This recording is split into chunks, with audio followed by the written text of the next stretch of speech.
पुण्यामधील प्रभाग क्रमांक 9 मध्ये मध्यरात्री हाय व्होल्टेज ड्रामा झालेला आहे। कारण की अजित पवारांच्या उमेदवाराच्या मुलावर पैसे वाटल्याचा आरोप केला गेलाय। बाबूराव चांदेरेंचा मुलगा किरण चांदेरेवर पैसे वाटल्याचा आरोप आहे। भाजपा उमेदवार गणेश कमळकर यांचा थेट मुख्यमंत्र्यांना फोन गेलेला आहे आणि भाजपा कार्यकर्त्यांनी रात्री एका महिलेला सुद्धा या संदर्भात पकडल्याची माहिती आहे। पकडल्यानंतर महिलेने चांदेरे यांचं नाव घेतल्याचा दावा केला जातोय। बाबूराव चांदेरे किरण चांदेरेंवर गुन्हा दाखल करण्याची मागणी या निमित्तानं होतीये आणि निवडणूक संपेपर्यंत चांदेरेंच्या मुलाला तडीपार करण्याची मागणी सुद्धा करण्यात आली आहे। बातमी पाहतोय पुण्यातून। काय करते मी सांगितलं त्या माणसाने त्यांना बिनधास्त धरा, मी तुम्हाला पूर्ण ही करते। पैसे वाटले कोणी नाही, पैसे बिशे काहीच नाही वाटले। तुम्ही विचारा, मी तुम्हाला पूर्ण नाव सांगा।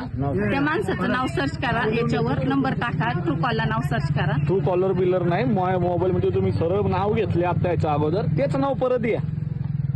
माझ्या मोबाईल मध्ये सगळं आलेलं, खोटं बोलायचं नाही। त्यांचं काही तर नाव आहे ना, तर ते म्हणले नाव माणूस आहे, त्यांनी काय करायला लावलं हे नाही विचारलं, कुणी करायला लावलं हे विचारलं आम्ही। हा, त्या माणसाने मला या इधर त्या माणसांनी कुठल्या माणसांनी नाव